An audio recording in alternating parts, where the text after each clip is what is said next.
Okay, let's unpack this. Picture this this all too familiar scenario. Your boss strolls up, maybe a bit of concern in their eye, and asks, "So, what happens if the entire Ceph cluster just melts down?" Right. And your most confident answer, the one that probably sends a little shiver down your own spine, is, "Well, we have snapshots." Yeah, that's the sound of the panic button, isn't it? If that hit a bit too close to home for you listening, then you're in exactly the right place for this deep dive. Look, Ceph is genuinely phenomenal for massive data storage. I mean, it underpins so many private clouds, so many mission-critical services. It's fantastic tech. But Absolutely. here's the stark truth, right? If snapshots are your sole disaster recovery strategy, you're not just playing with fire. You're like building your house out of kindling Okay, harsh but probably fair. because snapshots are not backups. I know we hear it all the time in IT, but it's so easy for Ceph admins to get kind of lulled by Ceph's amazing internal redundancy, that whole 3 copies of data thing within the cluster. Yeah, it feels safe. It feels like a safety net, but it's fundamentally different from an offsite point-in-time recovery. It's like, putting all your eggs in different baskets, sure, Right. but those baskets are all sitting on the same rickety shelf. In the same burning house, maybe. Exactly. If the shelf collapses or the house burns down, it doesn't matter how many baskets you had. That's such a crucial distinction. So, okay, our mission today for this deep dive is really to pull back the curtain on what a real disaster recovery plan for Ceph actually looks like. Right. Beyond just snapshots. Yeah, we're going to try and distill it down to maybe 3 essential pillars. We're thinking true redundancy, critical portability, and maybe most importantly, speed. Pure speed when it really counts. Okay, so let's just tackle the elephant in the room right away. What is the fundamental flaw? Why aren't snapshots enough for full DR, especially with something distributed like Ceph? Well, it really boils down to where these snapshots actually live. I mean, physically, logically. If your entire primary cluster dies, and we're talking, catastrophic hardware failure across multiple nodes, maybe a site-wide power outage, or even some kind of widespread logical corruption, Yeah, the big stuff. then your snapshots die right along with it. It's that classic RAID analogy, isn't it? Redundancy within a single system doesn't protect you if the entire system vanishes. Right. RAID protects against disk failure, not the whole server blowing up. Same idea here. Exactly. You might have 3 copies of your data inside the cluster, but if the whole cluster disappears, poof, all 3 copies disappear too. And that leads to the really insidious threat. Data corruption. This one really scares me. How so? Well, imagine a scenario where, say, a database gets silently corrupted, maybe a subtle bug or just bad data creeping in, and it goes unnoticed for weeks. Okay. All those snapshots you've been diligently taking every hour, every day, they're just happily replicating that corruption right along with the good data. Oh, no. So when you finally discover the problem, maybe weeks later, you go to restore from a snapshot. And guess what? It's corrupted too. All of them are. Exactly. All your recovery points are tainted. It's genuinely terrifying when you think about the implications. Beyond corruption, there's the critical issue of, well, location, locality.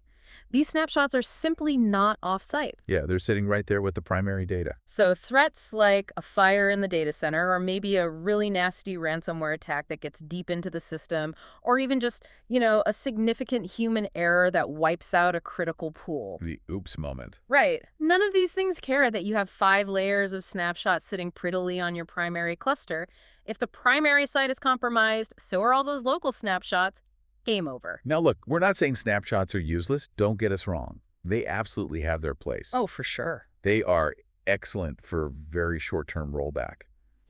User accidentally deletes a critical file. Admin makes a quick config mistake. Yep, happens all the time. A snapshot can get you back online or get that file back really quickly.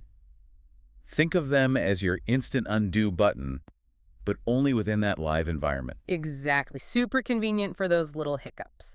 But for actual disaster recovery, you need a plan that covers the truly catastrophic what-ifs. Right, the big ones. We're talking total site failure, maybe compliance requirements for long-term data retention that snapshots just don't meet, defending against sophisticated ransomware, or even, a full-blown hardware meltdown across your entire cluster. Snapshots just don't play in that league. So, okay, if snapshots aren't the answer for DR, what does constitute a real Ceph backup strategy? You mentioned 3 pillars. Yeah, it genuinely comes down to these fundamentals, and they take on maybe a unique significance with Ceph scale. Okay, pillar 1.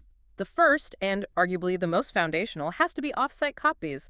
Your data cannot just be sitting in the same building, the same rack, the same failure domain as your primary Ceph cluster. Got to get it out of there. You need to get it somewhere else, somewhere entirely separate. Now, this could be another Ceph cluster in a completely different geographical location. Which is a common pattern. Or it could be robust cloud storage, like, S3 compatible buckets. Those offer incredible flexibility and often cost benefits too. Right. So that's pillar 1, get it offsite. Pillar 2. Pillar 2 emphasizes efficiency. We're talking incremental and full backups. Ah, the classic combo. Yeah, but for Ceph, where you might be managing petabytes, literally petabytes of data, you simply cannot afford to move everything every single night. It's just not feasible. Bandwidth costs time. Yeah. That's why block-level backups that only transfer the changes since the last backup are absolutely crucial. They save on bandwidth, they save massively on time, and they make the whole operation practical at scale. Makes sense. Efficient transfer. Okay, and pillar 3. And the third pillar, the one that often gets overlooked until disaster strikes. Fast restore under pressure. Ah, the RTO side of things. Exactly. Because let's be brutally honest here. Nothing, and I mean nothing, ruins your day, your weekend, maybe your entire month. Or job. Or your job, yeah. Like a restore job that's projected to take 7 days to complete while management is breathing down your neck, demanding to know why the entire business is still offline. Yeah, that's a bad place to be. Speed is absolutely paramount when that clock is ticking. You need confidence you can get back online fast. Okay, offsite, efficient transfers, fast restore. Got it. Are there other things, sort of necessities beyond those pillars? Definitely. We also need to talk about things that often become compliance mandates. Robust logs are critical. You need to track exactly what happened, when it happened, which backup was used for restore. Auditability. Precisely. And structured retention policies are non-negotiable, especially for industries with strict rules. You can't just dump a tarball somewhere and hope for the best, right? It really requires a structured, auditable approach. You need to know how long you're keeping data, why, and be able to prove it. Right, makes sense. Okay, so people need a strategy. What about the tools?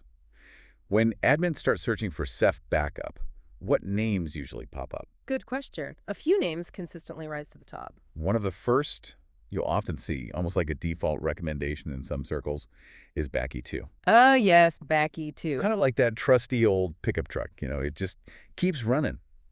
It's a classic for RBD image backups. People like it because it's lightweight, very efficient, and it supports those crucial incremental backups. We've definitely seen it save the day for countless KVM shops. For sure. Now, the caveat, it's really best for KVM-based virtual machines that aren't using complex disk layering inside the VM, like LVM inside the guest. Why is that? Because while Bacula does block-level snapshots, which is great, it doesn't inherently guarantee application consistency unless you manually freeze the VM first. You quiesce the file system, freeze the VM, take the snapshot, unfreeze. So it's crash consistent unless you do extra work. Pretty much. Which might be fine for some things, but maybe not for a busy database. Okay. What else? Then you've got the old-school workhorses, Bacula and its fork, Boreos. The enterprise veterans. Exactly. These have been around forever. They support almost everything you can imagine, and they integrate with Ceph via specific plugins.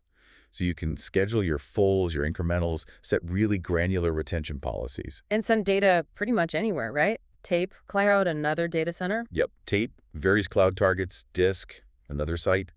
Very flexible. The main downside, and it's a pretty big one for many people. Let me guess. Complexity. Bingo. Their configuration is, well, let's just say it's not a two-click setup. It requires a significant investment in time and expertise to get it running smoothly. Right. Steep learning curve. But look, for large enterprises, especially those with complex compliance requirements or deeply mixed workloads, maybe some physical, some virtual, databases, file servers, Bacula or Boreos can be incredibly powerful. Yeah. They really excel when you need that fine-grained control and deep auditability. Okay, so Bacula for simpler RBD, Bacula Boreos for complex enterprise needs. What else is out there?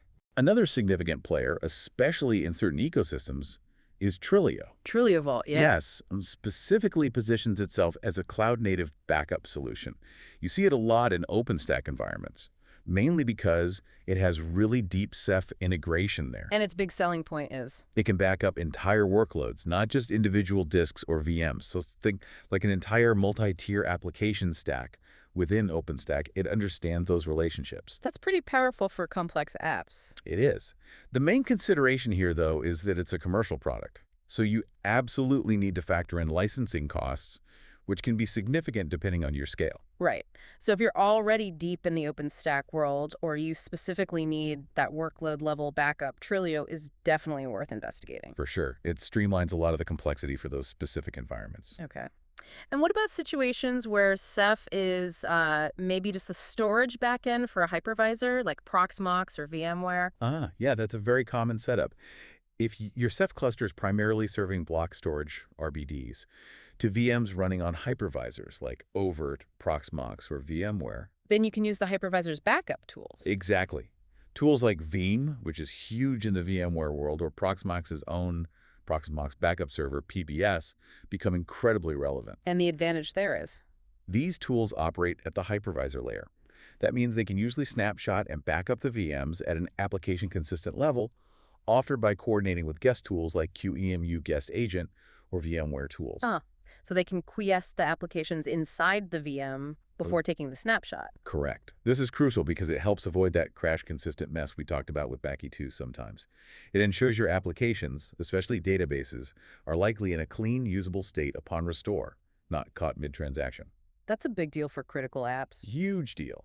So they're often the best fit for shops that already have those established virtualization stacks. You're leveraging infrastructure and tools you likely already know to get smarter, application-aware backups of your Ceph-backed VMs. Okay, that covers a lot of the backup tool landscape. Now, let's shift gears slightly. What about replication? Specifically, Ceph's built-in tool, RBD Mirror. Right, RBD mirroring. It's built into Ceph. It's relatively straightforward to set up between two Ceph clusters. And its purposes? It provides asynchronous replication of RBD images. So changes made on your primary cluster get mirrored, usually with a very slight delay, to a secondary cluster, often in a different location. So it's an easy way to get an offsite copy almost in real time. Pretty much. It's fantastic for getting a hot standby ready. If your primary cluster fails, you potentially have an immediate near real-time copy sitting elsewhere ready to be promoted. So it's great for recovery time objective, RTO, minimizing downtime. Exactly. But, and this is the critical distinction we need to hammer home RBD Mirror, is replication. It is fundamentally not a traditional backup. Okay, why the emphasis? Because it won't save you from things like data corruption or ransomware. Whatever hits your primary cluster. Whether it's a bad application, right, that corrupts data, a subtle database inconsistency, or, a malicious encryption attack. This gets replicated. It just gets happily replicated over to the secondary cluster, usually very quickly. So your disaster recovery site now has the exact same problem as your primary site. So if your primary data gets corrupted, your mirrored copy is also corrupted. Precisely. Yeah. Think of it like this. If your car breaks down because it has, say, a faulty brake line, you can instantly clone it using some magic tech. Cook a copy, right? That's good. But what happens to your perfect clone? Well, yeah, it's got a faulty brake line too. It's a perfect clone of a broken car. That's RBD Mirror with corrupted data. That's okay. That's a really clear analogy. So RBD Mirror is good as part of a DR plan, especially for RTO. Fantastic for RTO, yes. But it absolutely cannot be your entire plan. You still need those point-in-time backups to recover from corruption or ransomware? You absolutely do. It's about layers. Replication for speed, backups for safety and history. Got it. Okay, let's talk about some maybe hard truths about Ceph backups. Things learned in the trenches. Yeah, there are a few realities that often dawn on admins as they go down this path. Like what?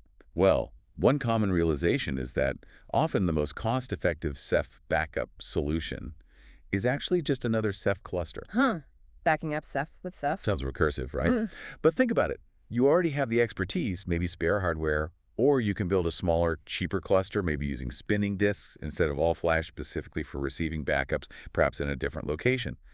It leverages the same tools, same knowledge base. Okay, I can see how that might be cost-effective compared to, say, massive commercial licenses or huge cloud storage bills for petabytes. Exactly. And speaking of alternatives, well, tape can work, especially for that long-term cold storage. Yeah, compliance often likes tape. It does. But if you're dealing with petabytes of data in Ceph, Trying to stream all of that to LTO cape drives requires serious hardware investment libraries, drives, media management, and really meticulous planning. It's not trivial. It's an entirely different operational beast than just backing up a few servers to tape. Right. Scale matters hugely there.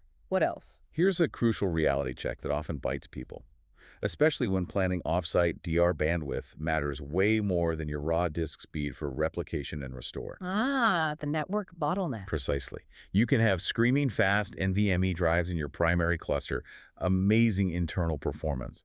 But if your network uplink to the DR site or to the cloud is just, say, a 1 Gbps link, Your recovery is going to crawl. painfully slow. I've seen environments with hundreds of terabytes, phenomenal internal Ceph performance, but their external replication and potential restore was choked by a relatively meager network pipe. You have to factor in network capacity realistically. Okay, good point. Network is key for offsite. What's the biggest lesson learned, though? Oh, this next one is absolutely critical. It's the one lesson learned the hard way by far too many people. Test. Restores. You sound serious about this one. Deadly serious.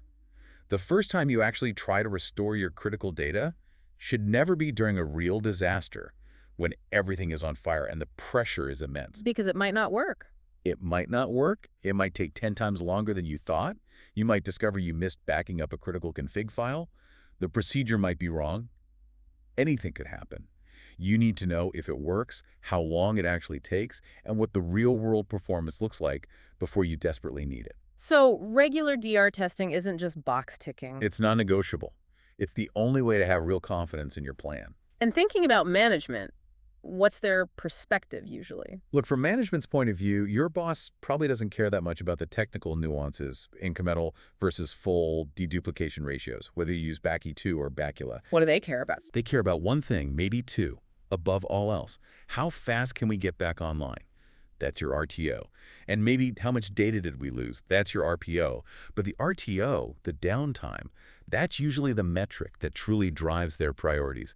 And it has to drive yours during a crisis. Okay, so bringing this all together, how do we actually build a practical strategy?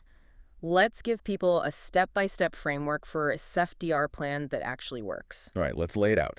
Step one, and this echoes what we just said about management priorities, is you have to truly define your recovery point objective, RPO, and your recovery time objective, RTO. The classic starting point. But really define them for your Ceph environment. For RPO, how much data can you actually afford to lose? Given the potential scale of Ceph, is losing the last 5 minutes acceptable? Or is 4 hours okay? Maybe 24 hours. That decision has huge implications. And RTO, how fast back online? Exactly. How long can the business really afford to be down while you recovered potentially petabytes of data? An hour, a day. These two objectives, RPO and RTO, drive every other decision you make. Can you give an example? Sure. A super tight RPO, say 5 minutes, might pretty much require using something like asynchronous RBD mirroring, whereas a 24-hour RPO might be perfectly achievable with simpler, less expensive daily backups to an S3 bucket. The objectives dictate the technology. Okay, define our Porto. Step 2. Step 2, decide on your backup targets. Where is this offsite data actually going to live? The options we mentioned earlier. Right. Are you sending it to another Ceph cluster? Like we said, often the gold standard for large, high-performance environments, if you can afford it. Or would you leverage flexible cloud storage? S3-compatible buckets are super common, highly scalable. Or maybe tape for deep archive. Or maybe tape, yeah. Don't dismiss it too quickly. It's old school, but still very relevant for long-term, extremely cold archival storage, where cost per terabyte over years is the absolute priority. You need to pick the target that fits your RPO, RTO, budget, and retention needs. Makes sense. Step 3. Step 3, pick your tool based on your Porto, your target, and your specific needs like application consistency. So match the tool to the job. Exactly. As we explored, you've got options. Maybe Bacula for lightweight RBD image backups if crash consistency is okay. Maybe Bacula or Breos for those heavy-duty compliance needs in mixed environments. Maybe PBS or Veeam if you need that hypervisor-level application consistency. But what's the absolute key here? The absolute necessity, the one rule you cannot break. Do not marry a tool without thoroughly, rigorously testing your restores with it. There's that testing point again. Cannot stress it enough.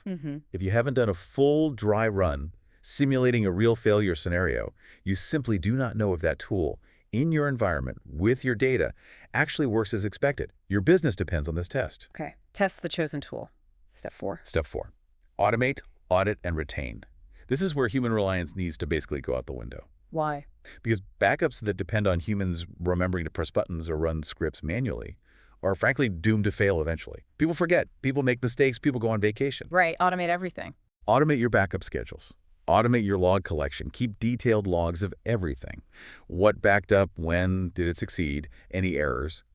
And, crucially, set and enforce retention policies that actually match your business and compliance requirements. No winging it here. Needs to be systematic. Okay, automate, log, retain. That brings us to step 5, let me guess. Step 5. The single most important step in this entire process. Say it with me. Test, test, test. Yes, test. Got it. Seriously. Schedule a full restore drill. Not just testing if a single file comes back, but a significant restore. Do it at least once a quarter, maybe more often for critical systems. Why so often? Because you do not want surprises when your data center actually floods, or when you get hit by that zero-day ransomware, and then you suddenly discover your tested once-a-year backup isn't what you thought it was, or the procedure's out of date, or the network is too slow. Practice makes perfect, especially when everything is on the line. Exactly. It builds muscle memory, validates the process, and uncovers problems before they become catastrophes. Okay, that's a solid framework. So when we pull it all together, is there sort of consensus view? A best approach overall, even if it varies? Well, yeah, acknowledging there's no single one-size-fits-all answer, because every environment is different. Sure. But here's what seasoned administrators often recommend as a robust, layered strategy, one that covers most bases pretty well. Okay, what does that look like? First, for that fast recovery, that low RTO, asynchronous RBD replication using Ceph's built-in mirroring to an offsite cluster. This gives you that hot standby capability. Okay, it's replication layer for speed. Second, for actual point-in-time recovery and protection against corruption ransomware. Periodic, full and incremental backups using a dedicated tool, maybe Bacula, maybe Bacula, maybe something else, sending that data to another system. Could be that second subcluster, could be cloud storage. All right, the true backup layer for safety. And third, layer 3 for your really critical workloads, especially databases or complex custom applications. Ensure you're doing application-consistent backups. This might mean using those hypervisor tools like Veeam or PBS, or using specific backup hooks or agents within the applications themselves to ensure they're cleanly quiesced. So replication for RTO, backups for RPO and safety, and application consistency for critical apps. A multi-layered approach. Exactly. Layers of defense. But there's one more piece. Perhaps the single most important part of all of this, the final piece of the puzzle. What's that? Have a written, tested disaster recovery playbook. Ah, the documentation. And the practice. Technology, no matter how good it is frankly useless if, during a crisis, you're scrambling for answers, trying to remember procedures, arguing about who does what first. Chaos instead of recovery. Precisely. A well-documented, up-to-date, and regularly practiced plan is your real safety net. It turns potential chaos into a controlled, structured recovery process.